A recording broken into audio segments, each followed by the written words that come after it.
What is up, everyone? It's KnucklyDuck here, ready to play some Nuclear Throne. Now wait, hold up. That's the intro you'd be used to had this not been my first video, but since it is, allow me to introduce myself. As I've said, I'm KnucklyDuck. I plan on playing heaps of different indie games and games in general, but I particularly like games from the Humble Bundle and such. Nuclear Throne isn't directly through the Humble Bundle, but it's through the Humble Store. Great game, currently in early access. It's made by a studio named Vlambeer, Dutch studio. Name literally means fire bear. Pretty cool. Yeah, so this game is a twin stick shooter with RPG elements, but overall it's a roguelite, not a roguelike. I know some people are very particular with that stuff. But yeah, I'm gonna run through episodes playing as different characters. For example, there's fish, crystal, eyes, melting, plant, blah blah blah, these other guys. Starting with character number 1, fish. Special ability, dodge roll. Pretty much the way this game works is it's randomly generated, and you go through and you need to kill everything on a level in order to progress to the next level. And these green things are pretty much the XP of the game. They're called RABs, or like radiation bars, uranium bars, something like that. Once you level up, you get to choose a new mutation, which are like skills, I guess you call them, but they're not on a skill tree. You just get 4 random ones that you can choose from. You only get 1. Different chests scattered around. The red ones give you weapons and ammo. Orange ones give you ammo, resources, stuff like that. I just got a whole bunch of bullets out of that. Oh no. No. Okay. But yeah, so if you die, you're starting over. You go back to level 1. A lot of stuff in this level. At least there's maggots. The big maggots turn to little ones. Pretty annoying. But yeah, this game was originally made in Mojang 2. Mojang, creators of Minecraft, got together a whole bunch of different indie studios to participate in a game jam. And this was one of the studios, Vlambeer, with their title Wasteland Kings, as it was originally called. But they changed the name due to a trademark dispute, I think it's called, because a different game that was in development called Wasteland felt like the name was too similar to theirs, and they talked and worked it all out without involving any legal action to change the name. And they decided on Nuclear Throne instead. So that's pretty good, because it matches with the very, very loose plot or storyline that there is actually to this game, which is you cycle through all the levels.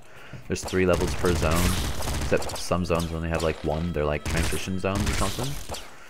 You get through all those until you get to the Nuclear Throne, where you have to fight the final boss. There's a boss at the end of every zone, and the main zones have 3 levels each. But yeah, once you fight the Nuclear Throne, you cycle back through. Less enemy HP. But yeah, these are the mutations. Recycle gland, most hit bullets become ammo, back muscle, higher ammo max, scarier face, less enemy HP, and impact wrists. Corpses fly and hit harder. I personally like scarier face because I'm not quite used to fish. He's probably one of the, oh gosh, that was a bad play on my part. He's one of my least favorites. If I get hit by anything else, I'm dead, unless it's just like a maggot. Yep, that was a bullet.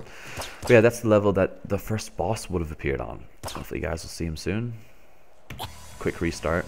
Now you don't have to bother going back to the campfire. You start off with the trusty old revolver every time. Oh, I thought they were XP. Walk straight into him. But yeah, it's a different setup for ammo and guns and all that within the chests every time you play through. So that way it's got good replay value. I've invested a good bit of time into this game. I'm a good fan of it. As you saw at the home screen, you can unlock different characters by going through and doing different things. I had all of them unlocked but the last one. For some reason they're no longer there. It must have been when they update it, because they try and do weekly updates. I'm not sure if it removes them. Enemies touching. I'm gonna go with Eagle Eyes for better accuracy this time.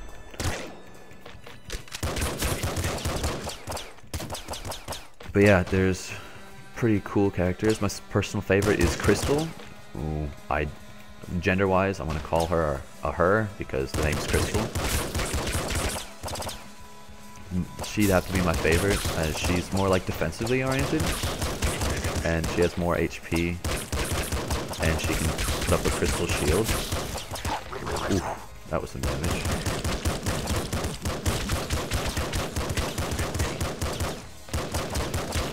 Yeah, sometimes this game you just really into it. I've noticed it's definitely a bit more difficult while talking on the mic in the videos. But yeah, nothing I can't handle. So you just continue on going through until everything on the levels are dead, until you get to the next level. That's level 3. Rhino skin, you get more HP. I love that one. The boss will be showing up on this level.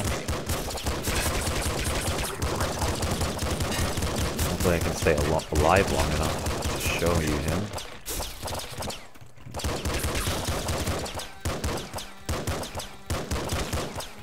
There he is.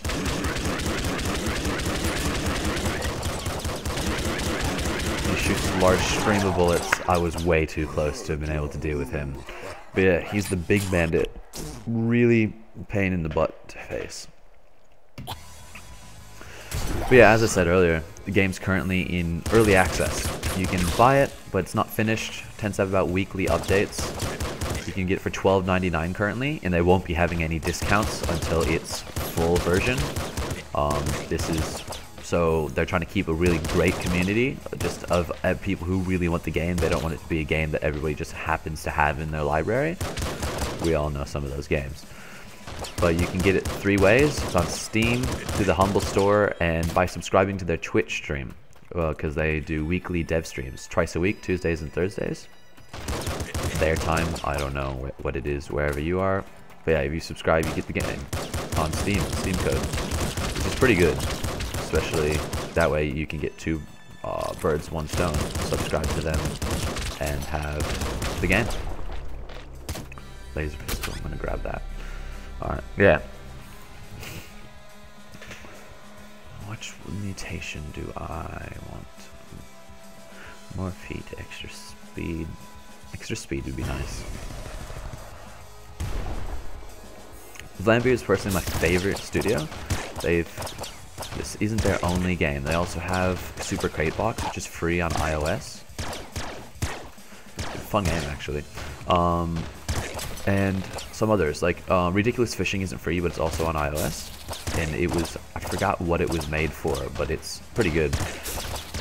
And Loftrousers is currently nominated for a Golden Joystick Award, as is their studio in general, and one of the members of their studio, Remy. Which, that'd have to be pretty cool, having your company, an indie studio, having 3 nominations for Golden Joysticks. Yeah, I got the assault rifle. We're gonna be going up against the boss this level.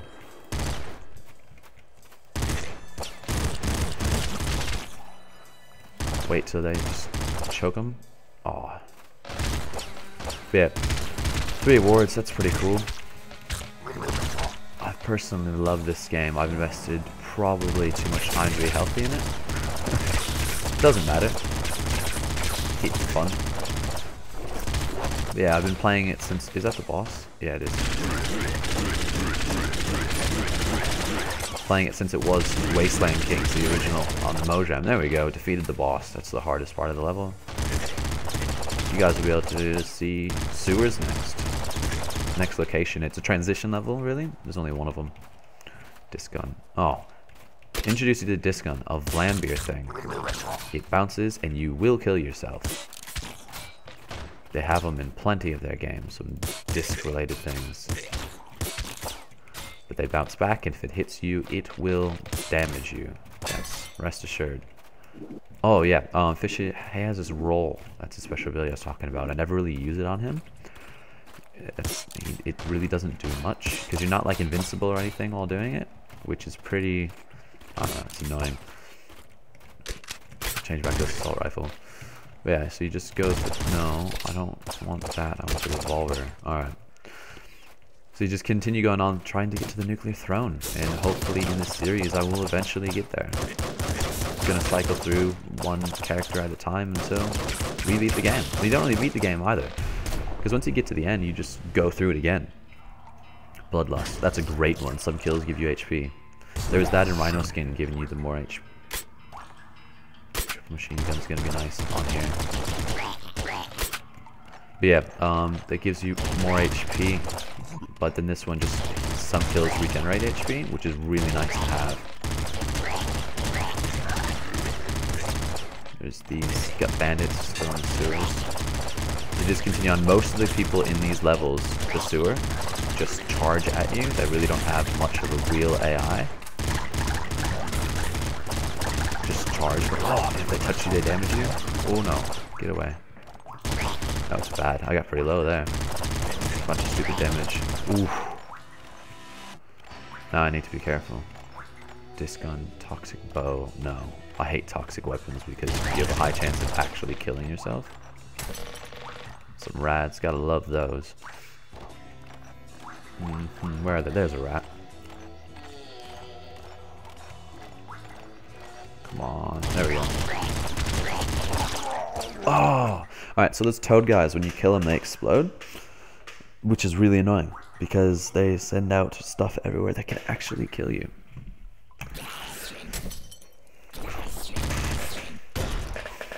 Yeah, this game is made in Game Maker, actually, which I don't know why, but Game Maker seems to get a lot of grief within game dev community, because it's like, I don't know, you might say it kind of feels like cheating, because it's, you can, oh that was stupid damage, I just killed myself there to do a quick restart. It gets a lot of grief within the community of game devs, because it's like really, it's kind of dinky, like you can just mess around and get the game out of it. It's pretty easy compared to stuff, and has very fast iteration prototyping, which is like, there's nothing wrong with that. Like, if it's a game like this, it's all you need. I don't know why you need to like give it grief. It doesn't really make sense to me. Oh, the crossbow. It's a really powerful weapon that just shoots straight through. So like, if I can line up 2 enemies, oh, it didn't work. But yeah, it'll get both of them. Shoot that, blow it up. But yeah, and I've used Game Maker before, and it's really not bad. I don't know why people give so much grief. It's actually fun to mess with, as it's pretty simple and straightforward. What do I want? Most hit bullets become ammo. Damage taken is dealt to all enemies on screen. I'm gonna have to go with that one. It's pretty handy to have, especially within like sewers. Because if you get hit, all the enemies on the screen, which can be a lot in sewers, will all take damage. The same amount of damage. Alright, come on. Get all these bandits out of here. But yeah, this game is just really fast paced. It's nice and fun. But yeah, Game Maker, it's, I don't understand why it received so much grief. They recently ported it to like the full studio version. Like it's the full version and stuff, because people used to be able to decompile their old game, Wasteland Kings, and like access to source code and stuff and such. But they didn't want that happening, so they fixed that, because Studio can't really be decompiled. I think it has like a built-in obfuscator or something, which means to people that don't understand, it scrambles your code. So even if you do decompile it, it would just be a random series of letters and numbers and symbols, which is pretty good for their safety, I guess you could call it, if they're trying to like keep the game, what's the term, code safe, source. Well, that's right, there's a boss or something.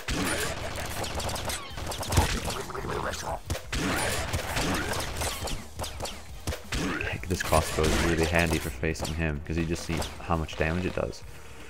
I'm already almost back up to full health. Yeah, he drops those big rads, which are the big green chunks that you saw, which give you much more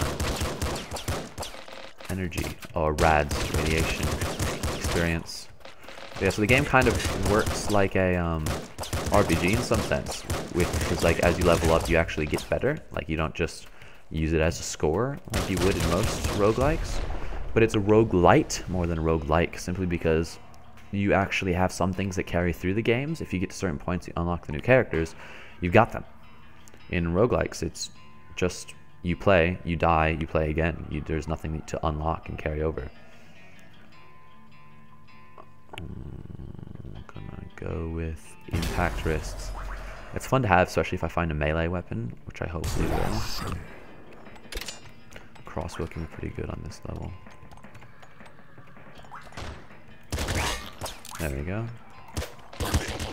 Oh, wow. That's not fun.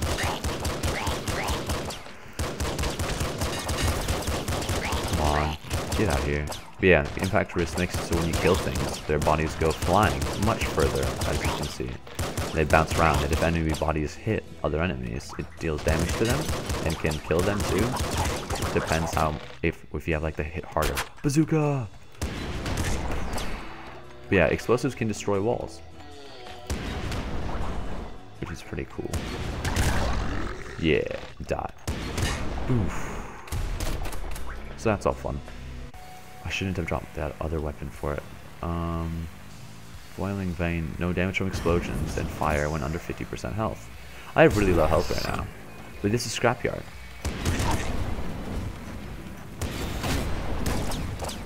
Okay, these sniper guys are really annoying. I'm trying to aim at where the laser is. Aha, I think I got it. The crows shoot like 2 or 3 at a time. Oh, that's how you get into a secret level. That car right there with the golden trimming. If I had a screwdriver, I could get to it. There's another secret level in, what's it called? The sewers as well, but you need to blow it up, and I'm not actually sure how. And I'm not sure if I could have just... Oh, that's a ninja! They do way too much damage. Okay, got them. Not ninja or assassin, something like that. But yeah, if you have a screwdriver and you like attack the car and then press E, you can get to the secret level, which is YV's Mansion. It's made of like a parody sorts of one of their other games called Gun Gods. Alright, so this thing over here, if you attack it enough, the DPD or something comes, which are like the police department in Nuclear Throne. They're super overpowered and they're a pain in the butt to kill. It's not very fun. Let's just leave it at that. But yeah, so this is first look at Nuclear Throne with Fish as the character. Cute little guy on the guitar jamming out, sometimes starts singing. He's kind of like a go-to guy with all their merchandise and advertising and stuff like that. He's all over it. But yeah, this has been KnucklyDuck with Nuclear Throne. Thanks for coming, thanks for watching. Bye!